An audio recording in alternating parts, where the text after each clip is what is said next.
Renée Dray-Bensoussan vous présente un parcours de femme.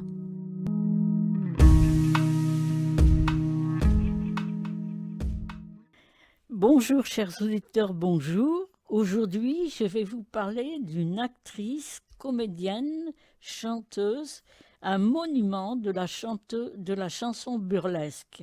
Il s'agit de Fanny Brice. Fania Bourak est née à Manhattan. Donc, elle est juive, bien sûr. Troisième enfant de Rose, née Stern. Femme juive hongroise, immigrée aux États-Unis à l'âge de 10 ans, et de l'immigrant alsacien Charles Bourak. Les Bourak sont propriétaires de salons et ont eu 4 enfants. Philippe, né en 1885, Karine, née en 1889, Fania, dite Fanny, née en 1891, et Louis, né en 1993. Sous le nom de Lou Brice, son frère cadet est également devenu artiste et a été le premier mari de l'actrice Mae Clarke. Pourquoi l'avoir choisi ? L'histoire de sa vie a été librement adaptée dans la comédie Funny Girl. Brice a été interprétée par Barbara Streisand dans la production originale de Broadway de la comédie musicale et dans son adaptation cinématographique de 1968. En 1908, Brice abandonne l'école pour travailler dans une revue burlesque, The Girls from Happy Land.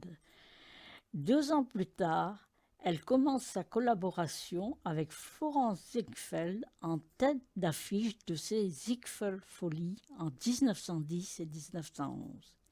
Elle est à nouveau embauchée en 1921 et joue dans les Folies jusque dans les années 1930. En 1921, elle chante My Man, qui devient à la fois un grand succès et sa chanson phare. Elle en fait un enregistrement populaire pour la Victor Talking Machine Company.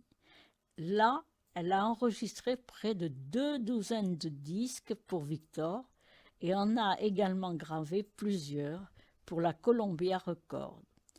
Elle, en 1908, abandonne l'école pour travailler dans cette revue burlesque et plus tard, elle commence sa collaboration avec Ziegfeld en tête d'affiche. Elle est à nouveau embauchée en 1921 et joue donc dans les Folies jusqu'en 1930.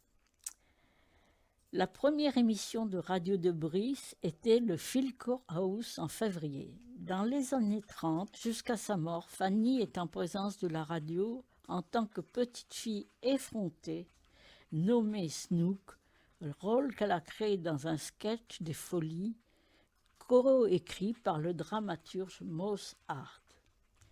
Fanny meurt à l'âge de 59 ans. Le New York Times dit d'elle qu'elle est comédienne de théâtre et babiste et de cinéma. Elle est décédée à l'hôpital Cedar of Lebanon. Elle avait 59 ans et elle a souffert d'une hémorragie cérébrale massive, transportée d'urgence à l'hôpital depuis son domicile de Beverly Hills. Elle n'a jamais repris connaissance, bien qu'elle ait été placée dans une tente à oxygène.